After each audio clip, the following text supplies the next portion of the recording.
Dawn on June 18th, 1994, greeted Baxter Creek with a foggy haze that shrouded the foothills of Wyoming's mountains. Sunlight filtered through the clouds and reflected in the windows of the small houses scattered along the hillsides of this small town of just over 3,000 people. For most of the residents, it was a normal summer day. For the Morrison family, it was the last day of a normal life. Haley Morrison, 22 years old, had just finished her penultimate year at the University of Wyoming's Department of Environmental Science, and summer vacation promised to be a time of discovery. The slender girl with hair the color of ripe wheat and bright blue eyes had always attracted attention with her energy and tireless love of nature. Haley was always so light. We'll say later her mother, Lorraine Morrison, sitting in the living room, the walls of which are hung with photos of her daughter. That morning, she was full of plans. She said she wanted to show her friends the most beautiful places in the mountains, places my husband and I had shown her as a child. At 6:30 that fateful morning, Haley loaded the last of her backpack into her dark green 1992nd Jeep Cherokee. The girl's father, Robert Morrison, was helping her check her gear. I told her, "Don't forget the satellite phone. There in the mountains the connection is lost," he recalled, barely holding back tears. She laughed and showed me the phone. She said, "Dad, this isn't the first time I've gone camping." Those were the last words I heard her say in person. According to a police report filed June 20th, Haley was planning a 2-day expedition with 4 friends to the Wind River Range. All of the campers were experienced hikers and knew each other well. Jason Baker, 24 years old, had been dating Haley for about a year. Emily Peterson, 23 years old, had been Haley's best friend since high school. Ryan Dawson, 25, and his younger brother Kevin, 20, had joined the company due to a shared passion for mountaineering. They were due back on the evening of June 19th, said Emma Dawson, the brothers' mother.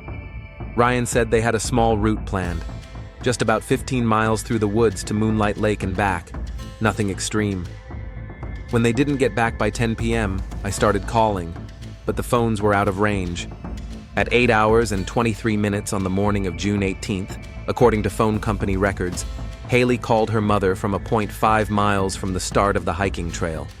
The conversation lasted 2 minutes and 40 seconds. She was so enthusiastic, Lorraine recalls. She said the weather was perfect, and they planned to reach the lake by lunchtime. Mentioned that they'd seen 2 elk at dawn. Then suddenly her voice changed. She said, "Mom, there's some strange car in the parking lot. I think someone is following us." I asked what was going on, but she said, "Probably just paranoia. Love you and Daddy, I'll call you back tonight." That call was the last known contact with the group. On June 20th, Monday, when none of the 5 youngsters showed up for work or answered their phones, the parents contacted the Fremont County Sheriff's Office. Sheriff Gordon Taylor immediately organized a search operation. "We took the situation very seriously from the beginning," the sheriff said in an interview with local television on June 21st. "Things happen in the mountains.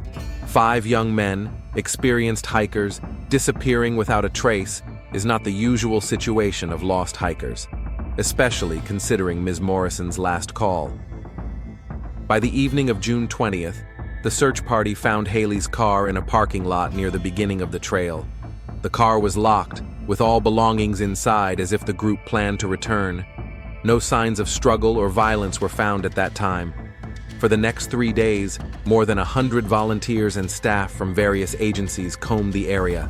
Helicopters and search dogs were used. According to an official sheriff's report released June 23rd, the dogs picked up a trail that led along a hiking trail for about 2 miles, but then the trail dropped off.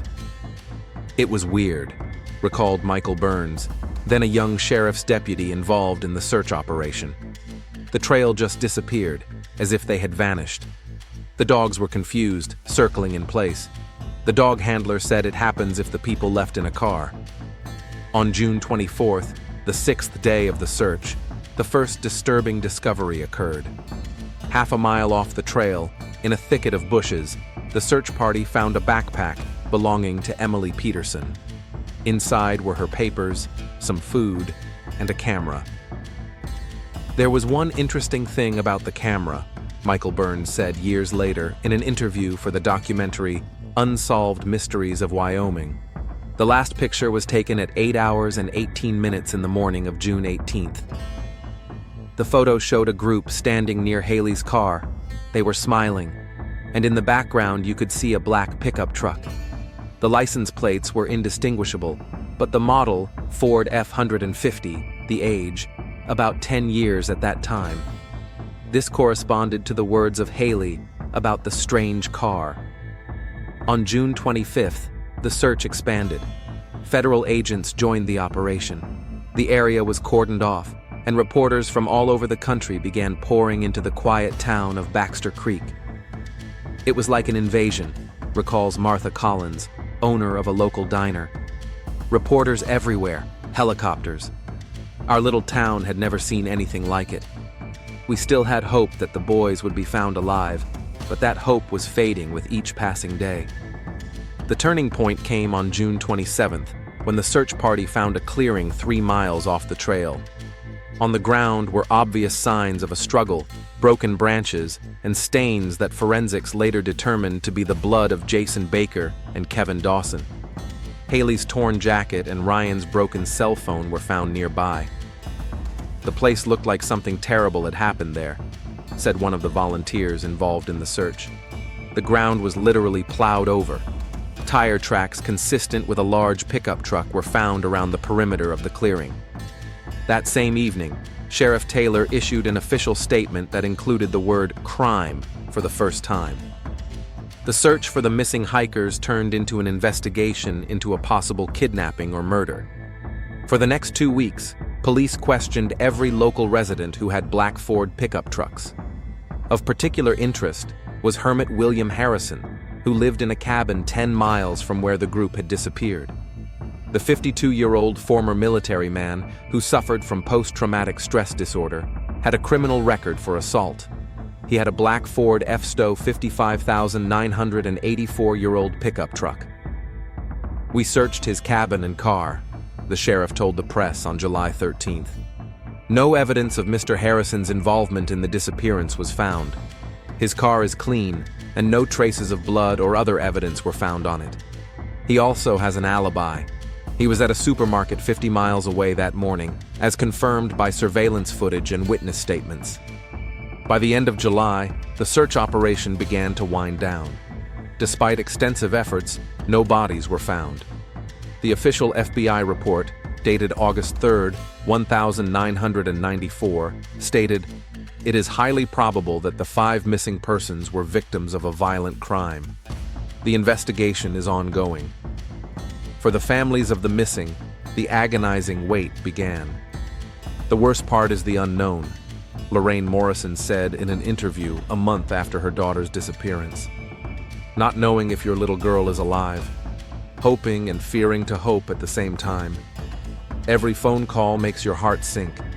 Every news report on TV about remains found somewhere in the country causes horror and a strange disappointment when you realize it's not her." By September of 1994, the case of the missing hikers began to fade from the headlines. Life in Baxter Creek was slowly returning to normal. But for 5 families, time stopped on that June morning when their children went camping and didn't return. The sun rose slowly over the Wyoming mountains on August 4th, 1994, illuminating the sky with blood-red reflections. Former Ranger Tom Wilkins, who had been part of the search operation from the beginning, wiped the sweat from his forehead and looked out at the landscape before him. It was the 47th day of the search, and hope was melting away with the morning fog. "It's times like this that you realize how helpless man is in the face of nature," Tom said, turning to a young deputy, Michael Burns. "These mountains hold many secrets. I've been working these places for 30 years, and every year they take a life." By early August, the search operation was down to 20 people, 5 police officers, including Michael Burns, a few rangers, and the staunchest of local volunteers. The area surveyed covered an area of about 50 square miles. We searched every ravine, every crevice, Michael Burns recalled years later. We used the most modern technology of the time, thermal imaging cameras, echo sounders to survey the lakes. But the further we went, the more the feeling grew that we were looking in the wrong place. On August 5th, the Fremont County Sheriff's Office held an emergency meeting. Sheriff Gordon Taylor, a 52-year law enforcement veteran with a weathered face and graying temples, listened to reports from all the search team leaders. On the table in front of him was a folder with photos of the 5 missing students and a map of the area with the search areas marked. "Gentlemen," the sheriff said, looking around at the crowd, "I appreciate your efforts, but we have to face the obvious. If the boys were just lost, we'd have found any trace of them by now. All indications are that they were victims of a crime, and we need to focus on finding those responsible." Deputy Sheriff Frank Caldwell, a tall man with a square jaw and a penetrating look in his gray eyes, nodded in agreement. In his 47 years, he was one of the county's most experienced police officers and head of the forensics division. "We've got a few leads," Caldwell said, opening his file folder. "First, the black pickup truck seen that morning. We've checked all the owners of similar vehicles within a 100-mile radius. Most have alibis, but there are a few suspicious individuals. The focus remained on William Harrison, a recluse who lived in a cabin in the mountains. Despite his alibi, many locals were convinced he was involved in the group's disappearance. Harrison's a strange guy," local hunter Rick Patterson told Jenny's bar. "He wanders through the woods with a rifle, muttering something to himself. I once saw him watching tourists through the scope of his rifle. When I asked him what he was doing, he said, 'Watching the enemy. He's crazy.'" On August 7th, the police obtained a warrant to search Harrison's home again. This time, the operation involved FBI forensic scientists and service dogs trained to find human remains. The 3-hour search yielded no new evidence. The dogs found no traces of human remains either in the cabin or on the surrounding area. However, in the shed behind the house, found a collection of hunting trophies and several knives with dried blood, which, as later shown by the expertise, belonged to animals. "I have nothing to hide," Harrison told reporters crowded around the police fence. "I'm a hunter. Yes, I have knives and guns. Yes, I live alone. That doesn't make me a killer. I was in town that morning, and dozens of people can attest to that." Indeed, Harrison's alibi was corroborated by surveillance footage from the Walmart supermarket in the town of Riverton, 50 miles from where the group disappeared. The cameras recorded him in the store between 7:30 and 9:15 on the morning of June 18th. Given the travel time, he could not have been physically in the area where the hikers disappeared. On August 10th, there was a new twist in the investigation. Logger Jim Carson discovered a tent in the woods, 6 miles from where the group disappeared. Inside were sleeping bags, camping equipment, and personal belongings of the missing men. "It looked like they were planning to return," Carson said. "The sleeping bags were neatly laid out, the gear was stacked, no signs of struggle or fleeing in a hurry. It's like they just went for a walk and never came back." Forensics did a thorough search of the tent and the surrounding area. One of the sleeping bags belonging to Haley Morrison was found to have microscopic drops of blood belonging to her. Forensic scientist Sarah Jenkins noted that the amount of blood was consistent with a minor cut, not a serious injury. "I'm confused about the location of the camp," Michael Burns said at a briefing on August 12th. "It is off the normal route to Moonlight Lake. Why did they turn off the trail and set up camp in such an inaccessible place? And why didn't they take their tent with them when they left?" On August 15th, a search party led by Frank Caldwell found a knife with Jason Baker's fingerprints and bloodstains that belonged to him in a creek half a mile from the camp. Nearby, Emily Peterson's torn t-shirt was found with traces of blood. "All indications are that there was some kind of struggle here," Caldwell commented. "Maybe the group was attacked by a wild animal and they tried to defend themselves. but the absence of bodies and the scattering of personal belongings over a large area suggest that this was no ordinary accident. On August 20th, more than 2 months after the disappearance, mushroom hunters came across Ryan Dawson's backpack in the woods, 10 miles from where the tent was found. Inside were documents, a map of the area, and a notebook. On the last page of the notebook was an entry dated June 18th. Black pickup truck seen again today. This is the 3rd time this day. Haley says we're being followed. Jason thinks it's just a coincidence. Either way, we're changing our route and heading for the old woodsman's cabin. This was the first concrete clue to the group's possible direction of travel. The old woodsman's cabin was 15 miles north of where the tent was found, high in the mountains. According to archival records, the cabin had not been used since the late 80s and was officially considered abandoned. On August 21st, a search team was dispatched to the hut. A helicopter took a team of 5 police officers and 2 forensic scientists to the nearest available site, from where they had to walk another 7 miles through dense forest. It was one of the toughest hikes of my life, recalled Officer James Rodriguez, who was involved in the operation. Steep slopes, dense undergrowth. It's no wonder this cabin hadn't been checked before. Getting there is a real feat. When the group reached the cabin that evening, they were met with a horrifying discovery. The door had been broken down, and the inside was chaos. Overturned furniture, scattered belongings, walls and floor splattered with brown stains that forensics immediately identified as dried blood. "I've seen a lot of crime scenes," Frank Caldwell, who led the operation, said later. "But what we found in the cabin surpassed all my previous experiences. It was a real massacre. Blood tests showed that it belonged to all 5 missing students. The amount of blood, according to the experts, indicated fatal wounds. There is a 99% probability that all 5 died in that cabin," Sheriff Taylor said at a press conference on August 23rd. Blood spatter patterns indicate the use of a cutting or chopping weapon. The attacker appears to have taken the victims by surprise.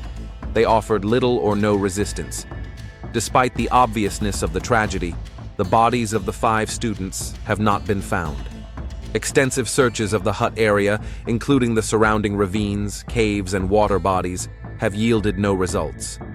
"It's unbelievable," commented FBI criminalist David Hawkins. "Judging by the amount of blood, the killer couldn't have carried the bodies far. But we searched a 3-mile radius and found nothing. It's like the earth opened up and swallowed them up." On August 25th, a new suspect came to the attention of the investigation. Eric Foster, a 35-year-old former gamekeeper fired from the Park Service for inappropriate behavior and threatening tourists. Foster owned a black Ford pickup truck and had no verifiable alibi on the day the students disappeared. Foster was known for his aggression toward tourists, especially young people, said one of the suspect's former co-workers. He believed that they do not respect nature, leave garbage, scare away animals. Several times he caused real scandals and threatened to kill them. Eventually, he was fired, and he held a grudge against the whole system. On August 26th, police searched Foster's home in the small town of Dubois, 30 miles from Baxter Creek. A black Ford F-50 pickup truck matching the description of the car seen the day the students disappeared was found in the garage. "The car was spotlessly clean," said Officer Rodriguez, who participated in the search. "It looked like it had recently been thoroughly washed. There wasn't a speck of dust under the floor mats or in hard-to-reach places. Forensics found microscopic traces of blood in the trunk of the pickup truck, but due to the thorough cleaning, enough material for DNA analysis could not be isolated." A collection of hunting knives were found in Foster's home, including several that may have been the weapon of the crime, judging from the nature of the wounds identified by blood spatter in the cabin.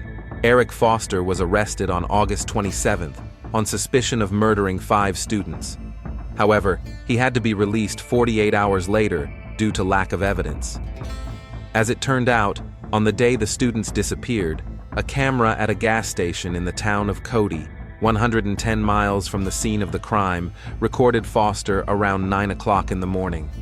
Given the distance and the condition of the mountain roads, it was physically impossible for him to be in two places at the same time. By early September, the investigation had reached a dead end. All potential suspects had been vetted and ruled out. Despite the presence of obvious signs of violent death, the bodies of the victims could not be found. "This case is becoming one of the most puzzling in my practice," Sheriff Taylor admitted in an interview with the local newspaper. "We have the crime scene, the blood of the victims, evidence pointing to a brutal attack, but no bodies, no murder weapon, no suspects. It's like the mountains themselves are keeping a secret." On September 30th, after more than 3 months of continuous searching, the official operation was officially called off. Sheriff Taylor announced that the case remained open, but the active search phase was over. "We've exhausted every possible resource," he said at a news conference. "We followed every lead, interviewed hundreds of witnesses, searched hundreds of square miles. Unfortunately, without new evidence, we can't continue on the same scale." For the families of the missing, the statement sounded like a judgment. At the same press conference, Robert Morrison, Haley's father, gave an emotional speech. "You're talking about resources and budgets, and I'm talking about my daughter. About 5 young people who had a right to a future. We will not stop. If the police call off the search, we will continue on our own. We will find our children and whoever did this to them."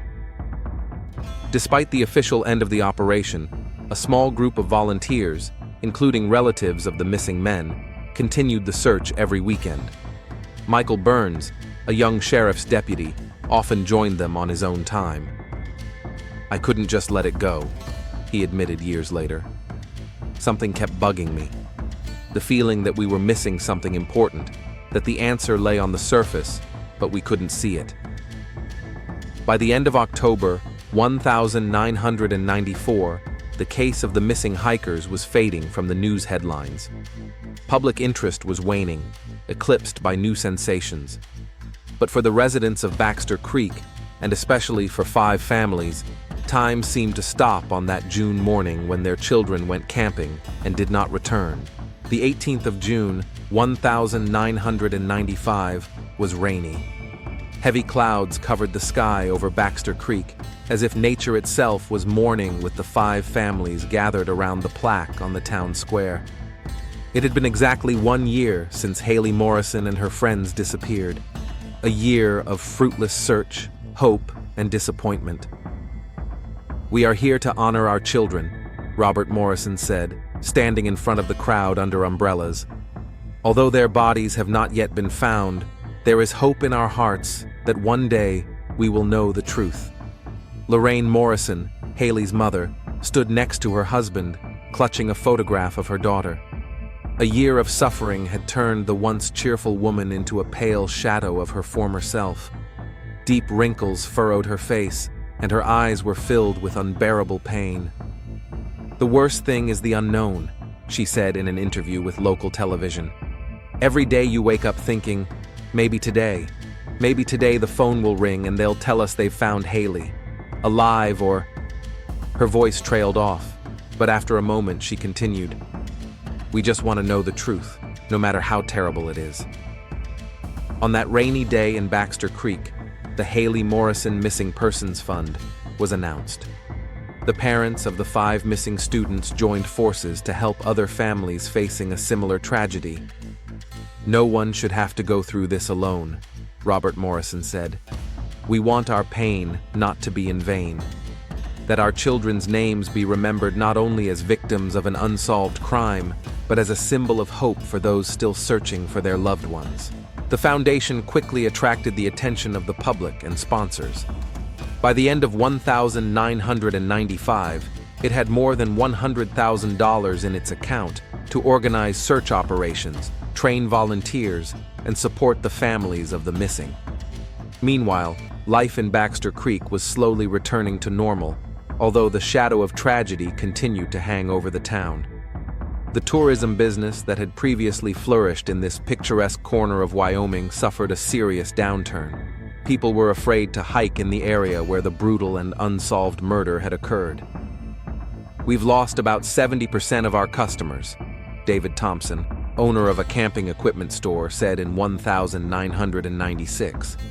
It used to be packed with hikers in the summer. Now, even in high season, the streets are empty. People prefer to go to neighboring counties. Gradually, fear and suspicion began to eat away at the once friendly community of Baxter Creek. Rumors and speculation multiplied, spawning bizarre theories about what had happened. Some spoke of a maniac lurking in the mountains, others of a conspiracy by local authorities, and still others of supernatural forces. I definitely saw a black pickup truck on the road to the cabin the day it disappeared, claimed local hunter Ray Johnson at Jenny's bar. But when I told the cops about it, they dismissed it, said there weren't many black pickup trucks around. And the next day, Sheriff Taylor came to my house and strongly advised me to keep it quiet. Such stories multiplied and grew in detail, creating an atmosphere of widespread distrust. By the end of the 90s, the city had developed a strong group of conspiracy theorists who believed that the police were deliberately hiding the truth about what had happened. Michael Burns, who continued to work for the sheriff's office and was eventually promoted to detective, was particularly affected by these rumors. As one of the main players in the original investigation, he was constantly faced with questions, accusations, and even direct threats. "Some people think we're hiding something," he said in an interview for the documentary Unsolved Mysteries of Wyoming in 2001. "But the truth is, we want to know what happened. Every one of us, every police officer in this office would give anything to solve this case." Burns admitted that the case of the missing students became his personal obsession. In his spare time, he continued to study the investigation materials, traveled to the scene, interviewed witnesses. "I often wake up in the middle of the night with the feeling that something is missing," said the detective. "Some detail, some clue keeps eluding me." In 2004, on the 10th anniversary of the tragedy, a memorial park named after the 5 missing students was opened in Baxter Creek. The dedication ceremony was attended by relatives of the victims, officials, and hundreds of local residents. Sheriff Taylor, by then retired, gave a heartfelt speech. 10 years is a long time, but for those who lost loved ones, this wound will never fully heal. I apologize that we have not been able to give these families the answers they deserve. I want you to know that this case will never be closed until those responsible are punished. Unfortunately, in the past decade, the investigation has not progressed one step. All leads have been followed up. All witnesses have been interviewed multiple times. All evidence has been examined using modern methods. But the killer, or killers, of the 5 young men remained elusive. In the year 2007, a real sensation occurred in the city. William Harrison, the hermit whom many considered the prime suspect in the student murders, died of a heart attack at the age of 65. Before he died, he left a letter addressed to Michael Burns. "Detective Burns," Harrison wrote, "I know that many in this city believe I am the killer of those boys I can't blame them for, that my lifestyle, my past, all make me the perfect suspect, but in the face of death, I swear that I did not harm those young men. However, I saw something that day. Something I've been afraid to tell all these years. I saw a black pickup truck on a forest road near the ranger's cabin around noon. It was driven by a man in uniform. I couldn't see his face, but I'm sure it was one of yours, from the police. That's why I kept quiet." Who would believe a hermit accusing a policeman? This letter had a bombshell effect. Local newspapers printed it in full, and conspiracy theories gained momentum. Michael Burns, by then a deputy sheriff, was forced to respond publicly to the accusations. "We have thoroughly vetted everything Harrison wrote," he said at a news conference. Indeed, there were police and ranger patrol cars in the area that day, but none of them were pickup trucks.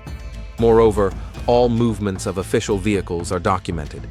Harrison most likely saw the ranger car and in his pre-mortem confused the details. Despite official denials, suspicions of police involvement in the student's disappearance grew. Anonymous calls, threatening letters, and accusatory graffiti all became part of daily life for the sheriff's office staff. In 2010, the investigation got a new impetus.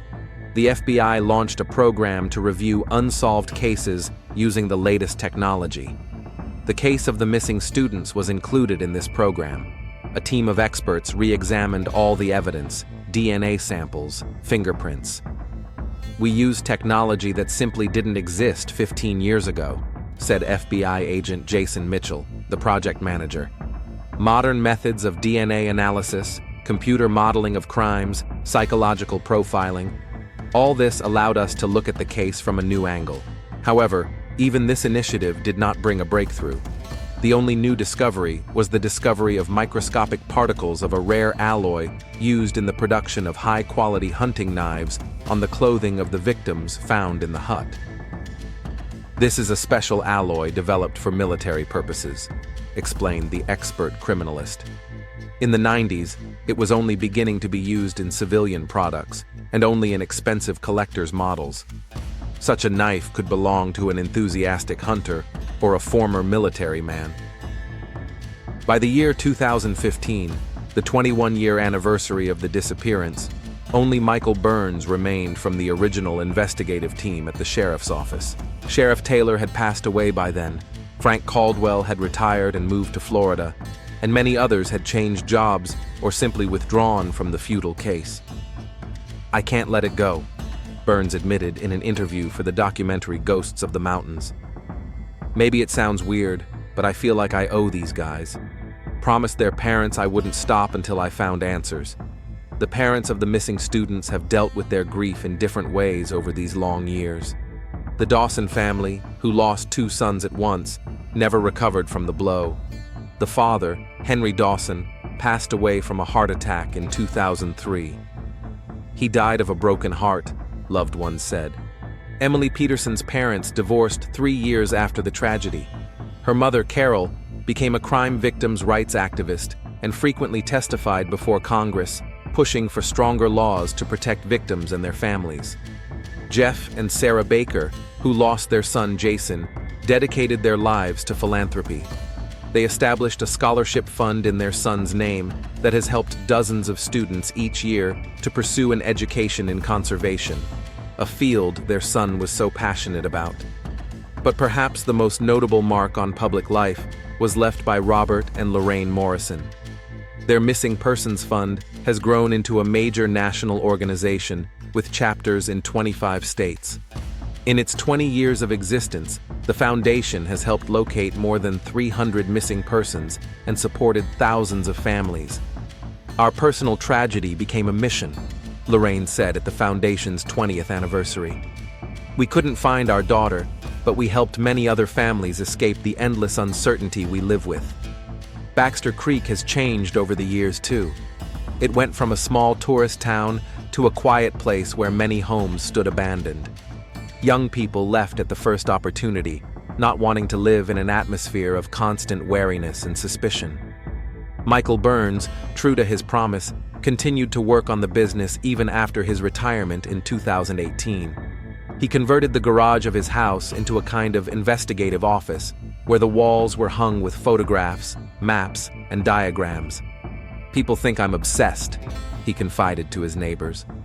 "Maybe I am, but I feel like I'm close to a clue. Something keeps eluding me, some detail that will tie it all together." By the year 2020, 26 years after the tragedy, not all the parents of the missing students were alive. Age and grief had taken their toll, but those who still could, still gathered every June 18th at the plaque in the center of Baxter Creek. 26 years, 72-year-old Robert Morrison said at the ceremony. 26 years of waiting, hoping, and disappointment. Our Haley would be a grown woman by now, perhaps with children of her own. We have not lost faith that one day we will know the truth, and we urge everyone who knows something to finally find the courage to tell it. No one present could have guessed how prophetic these words would prove to be. The first rays of sunlight painted the Wyoming mountains golden on May 15, 2020. Construction equipment was already rumbling along a section of the new road that would connect Baxter Creek to the tourist center at the foot of the national park. The project, which had high hopes of reviving the fading town's economy, was in full swing. Jake Henderson, a 32-year-old backhoe operator, started his shift as usual with a cup of strong coffee and a machine check. It was his third month on the job, and he was used to the monotonous landscape: pine-covered hills, rocky ledges, and gullies filled with meltwater. "I'll never forget that moment," Henderson later told reporters. "The bucket dug into the ground on the hillside, and something white came up with the soil. At first I thought it was roots or rocks, but when I looked closer," the man's voice trembled, "it was a human skull." At 8 hours and 32 minutes in the morning, construction foreman Mark Donnelly called the police. The Fremont County Sheriff's Office on duty responded immediately. By 9 a.m., the discovery site was cordoned off, and by noon, a full forensics team was working there. It was clear at first glance that we were not dealing with an Indian burial or Civil War remains, commented Sheriff James Kowalski, who took over after the previous sheriff retired. Modern clothing, personal effects, everything pointed to a relatively recent burial.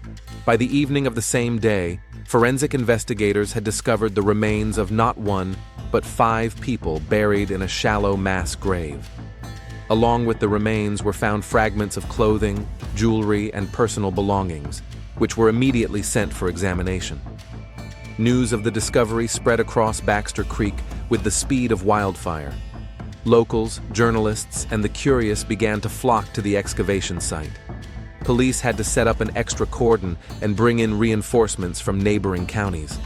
Michael Burns, despite his retirement age, was one of the first to arrive at the site.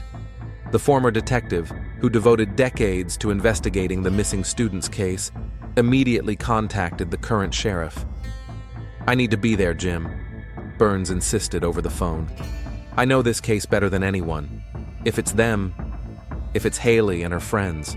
Sheriff Kowalski, realizing the importance of the moment, authorized Burns to attend the dig site as a consultant. By the evening of May 16th, preliminary examination of the remains led to the first conclusions. "We are dealing with the remains of 5 young people," the county's chief medical examiner, Dr. Sarah Livingston, said at a briefing. 3 males and 2 females, ranging in age from 20 to 25 years old. All of them died from multiple stab wounds. The exact time of death is difficult to ascertain due to the condition of the remains, but I can tentatively say that they had been in the ground for over 20 years. Although there was no official confirmation yet, everyone realized the victims of the most notorious crime in Baxter Creek history had been found.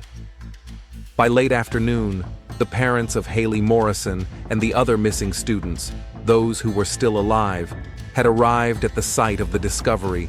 72-year-old Robert Morrison, leaning on a cane, stood for a long time at the police cordon, looking up the hill where the remains had been found. 26 years, he said quietly. 26 years we have waited for this day. Now perhaps we can bury our girl. On May 17th, all the remains were removed and sent to the FBI laboratory in Denver for a thorough examination. Along with the bones, forensic scientists found several important clues. A silver pendant with the initials HM, which Robert Morrison said belonged to his daughter. A watch identified as belonging to Jason Baker. And most importantly, a hunting knife with traces of dried blood and partially preserved fingerprints. This knife could be the key to solving the crime, Sheriff Kowalski told reporters. With modern technology, DNA and fingerprints can be recovered even decades later. We will do everything we can to identify the killer. On May 20th, preliminary forensic results confirmed the worst fears. The remains found did indeed belong to Haley Morrison, Emily Peterson, Jason Baker, Ryan, and Kevin Dawson. DNA analysis, conducted through a fast-track procedure, left no doubt. "We can finally give these young men a proper burial," the sheriff said at a news conference.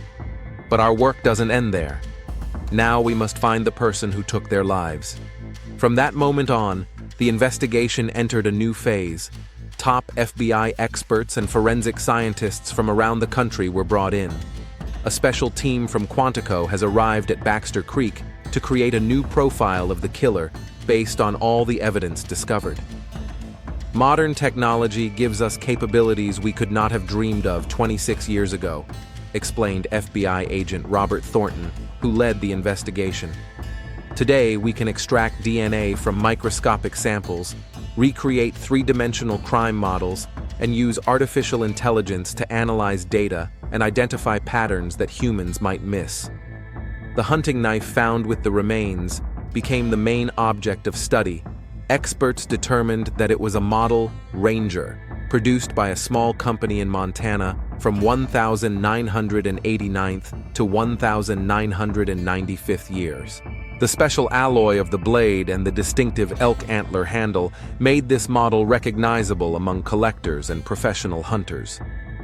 Such knives were produced no more than 1,000 copies, said the expert on cold weapons. At that time, they cost about $500, which was a considerable sum in the 90s. They were bought mainly by serious hunters, military, and collectors.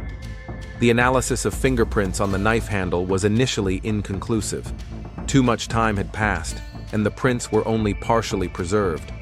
However, the latest reconstruction technologies allowed to recreate about 60% of the print. This was not enough for accurate identification, but it was already possible to make comparisons with the database. On May 27th, the forensic team made another important discovery.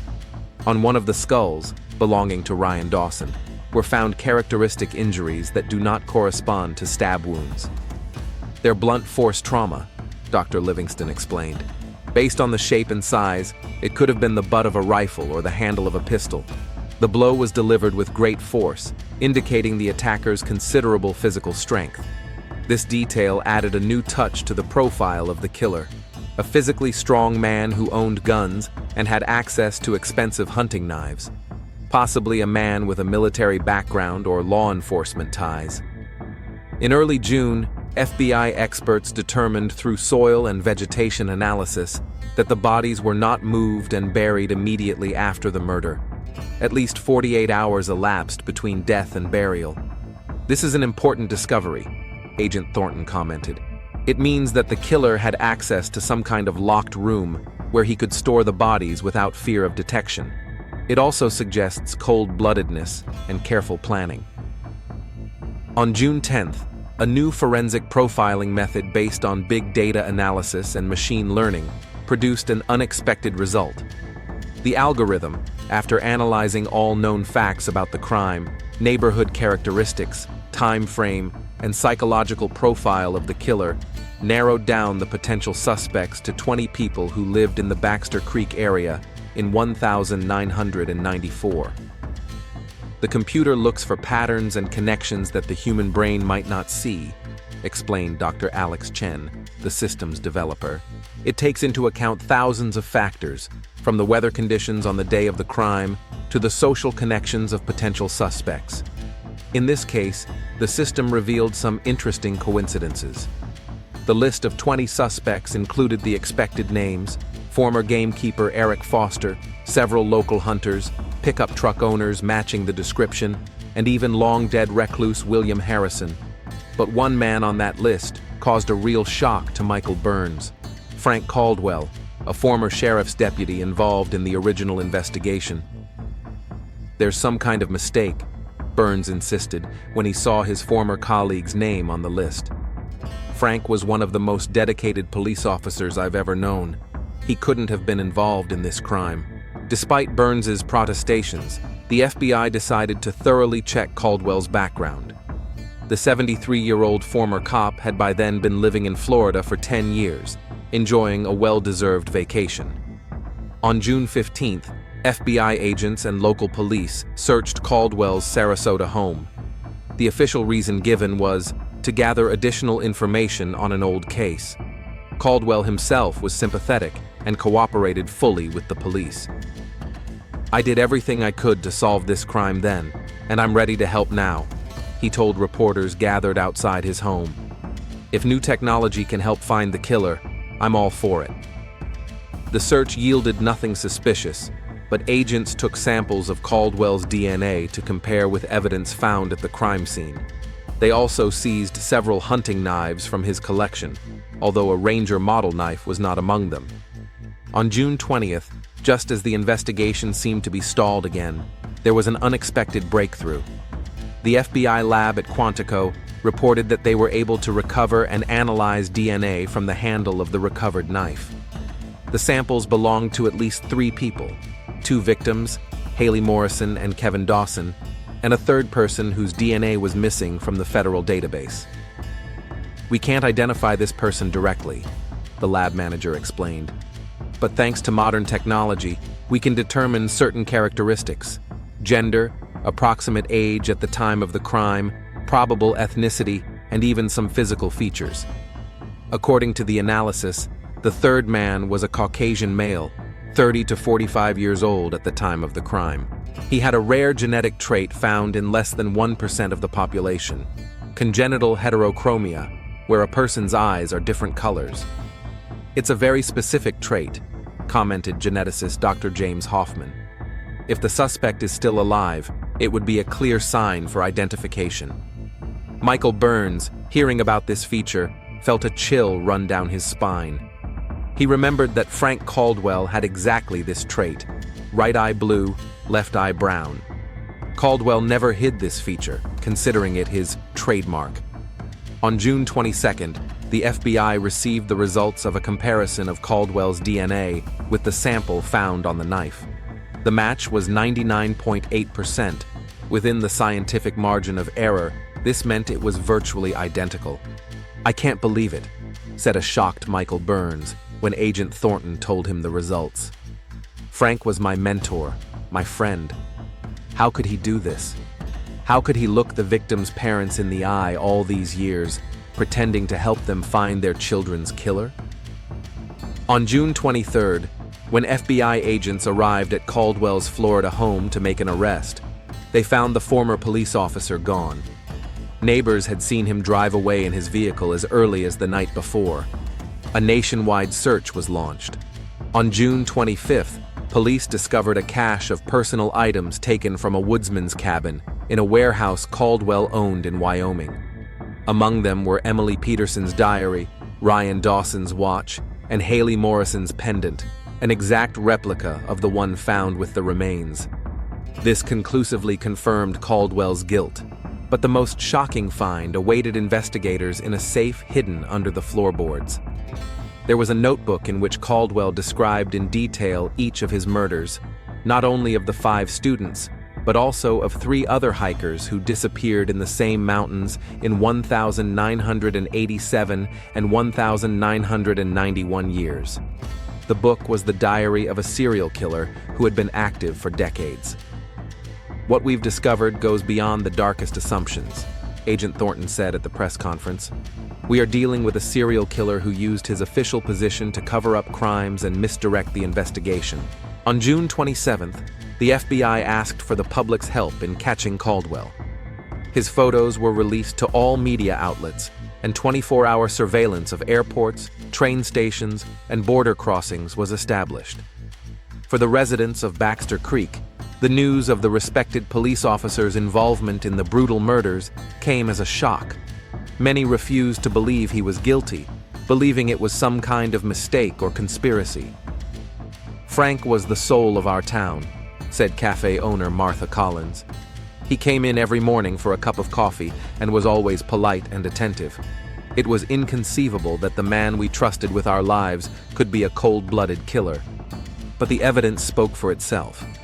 Reanalysis of all the materials of the original investigation revealed many inconsistencies and suspicious coincidences. It turned out that it was Caldwell who insisted on excluding several people from the list of suspects, including Eric Foster. It was he who first found the woodsman's cabin and declared it the murder scene, directing all forces to search that area. "He controlled the investigation from the inside," Agent Thornton explained. "He was directing the search to places where nothing could be found, destroying or tampering with evidence, influencing witness testimony. It's a classic case of the wolf in sheep's clothing." By the end of June, the search for Caldwell had spread across the country. His car was found abandoned in a parking lot at Miami International Airport, suggesting that the ex-cop may have fled the country. For the families of the victims, the discovery of the killer's identity was both a relief and a new trauma. Robert Morrison, Haley's father, could not hold back tears at the press conference. All these years he came to our house, sat at our table, promised to find our daughter's killer. And he was that murderer. I can't describe the pain and betrayal we feel. On June 30th, new technology again played a crucial role in the investigation. A facial recognition system detected Caldwell on surveillance footage at a motel in a small town in Montana, just 100 miles from Baxter Creek. The killer seemed to be returning to the scene of his crimes. This behavior is typical of serial killers, commented FBI psychologist Dr. Elizabeth Clark. They often return to the scenes of their crimes, driven by a mixture of nostalgia, a sense of power, and a desire to relive the thrill. A special FBI unit was immediately dispatched to Montana to apprehend Caldwell. The story that had begun 26 years earlier in the quiet mountains of Wyoming was coming to a climax. The dawn of the 3rd of July in the year 2020 found the FBI Special Unit on full alert. 12 agents in body armor surrounded a small hunting lodge on the outskirts of a national park in Montana. It was here, according to surveillance, that Frank Caldwell, a former sheriff's deputy and now the prime suspect in the murder of 5 students and possibly other victims, was taking refuge. "Frank Caldwell, this is the FBI," came the megaphone-enhanced voice of Agent Thornton. "You're surrounded. Come out with your hands up." The response was deafening silence. After 3 warnings, the SWAT team entered the house, but Caldwell was not there. Agents did, however, find signs of his recent presence. Unfinished coffee, a warm stove, fresh fingerprints. "He knew we were coming," Thornton concluded. "Someone tipped him off." The search continued in the surrounding woods. Helicopters with thermal imaging cameras, drones, and search dogs joined the operation. By noon, one of the dogs picked up a trail that led to a steep ravine 3 miles from the cabin. There, at the rocky bottom, agents discovered the body of Frank Caldwell. The former policeman was dead. Preliminary examination showed that death was caused by a gunshot wound to the head. Next to the body was a gun, his service weapon from his time on the force. "He took the easy way out," Michael Burns said bitterly when he learned of his former colleague's death. "Now we'll never hear the truth from him. We'll never know why he did it." Caldwell did not go silent, however. In his jacket pocket, agents found a sealed envelope labeled, "To be opened after my death." Inside was a detailed 6-page confession written in the former cop's neat handwriting.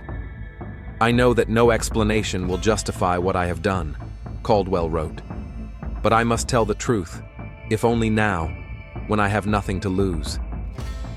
Caldwell's confession revealed shocking details, not only about the murder of the 5 students, but also about his dark side behind the mask of a respected police officer. According to him, it all started in 1987, when he accidentally ran into a couple of tourists in a remote area of the mountains. Between them, there was a conflict. The tourists accused him of abuse of power when he rudely demanded to leave an area where he believed they had no right to be. "I always considered these mountains my own," Caldwell wrote. "I grew up here, knew every trail, every rock, and these city upstarts came here, littering, making noise, disturbing the peace of nature. Something in me broke that day." Caldwell admitted to killing that pair of tourists in a fit of rage and then carefully hiding the bodies. No one even suspected him, a respected sheriff's deputy. What's more, he himself had led the investigation into their disappearance, skillfully leading it down a false trail. "After the first time, it got easier," he continued in his confession. "There was a sense of power, of control. I could decide who deserved punishment, who could walk my mountains, and who could not. In 1991, he killed another hiker, a lone photographer he met at Moonlight Lake. and in 1994, 5 students became his victims. I followed them from the moment they entered the city, Caldwell wrote.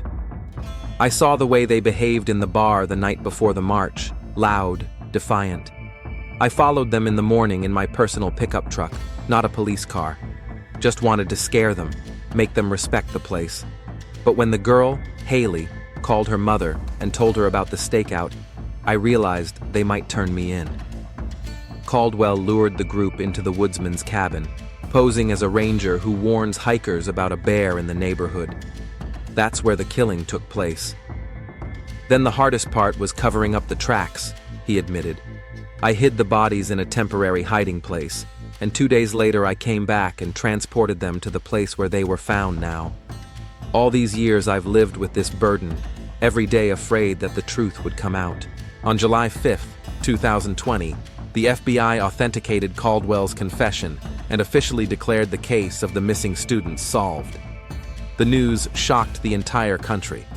National television stations interrupted regular broadcasts for breaking news. We have witnessed one of the most shocking cases in the history of American forensics, commented a noted expert on criminal psychology. The man the public trusted to uphold the law turned out to be a serial killer who had been hiding in plain sight for over 30 years. For the residents of Baxter Creek, the truth was especially painful. Many of them knew Caldwell personally, considered him a friend, trusted him. How could we not notice? Martha Collins, the owner of the cafe where Caldwell was a regular, questioned. He sat at these tables almost every day, smiling, joking, listening to our problems. And all the while, a special commission was created to investigate Fremont County law enforcement during Caldwell's tenure. It turned out that during his 30 years on the job, he had skillfully manipulated evidence and witness testimony in numerous cases, not just those involving missing hikers. On July 6th, a press conference was held with relatives of the victims. Robert Morrison, Haley's father, despite his age and poor health, found the strength to speak to reporters. Today we got the answers we've been waiting for 26 years, he said in a shaky voice. It doesn't bring our children to life, but it gives us the opportunity to finally bury them in peace and dignity. The irony is that the man we trusted to find our children's killer was that killer himself. The funeral for the 5 students took place on July 10th at Baxter Creek City Cemetery. More than 1,000 people came to see them off on their final journey. Among them were not only relatives and friends, but people from all over the country who were touched by this tragic story. Michael Burns, a former detective who dedicated his life to this case, stood by the graves, unable to hide his tears. I worked side by side with this man, considered him a mentor, he told reporters after the ceremony. All these years, the answer was right in front of me, but I was blind. Perhaps if I had been more attentive, we would have uncovered the truth sooner, and Caldwell's other victims would still be alive. Frank Caldwell's story has caused many Americans to rethink their relationship to authority figures and to ask the question, how well do we know the people we trust with our safety?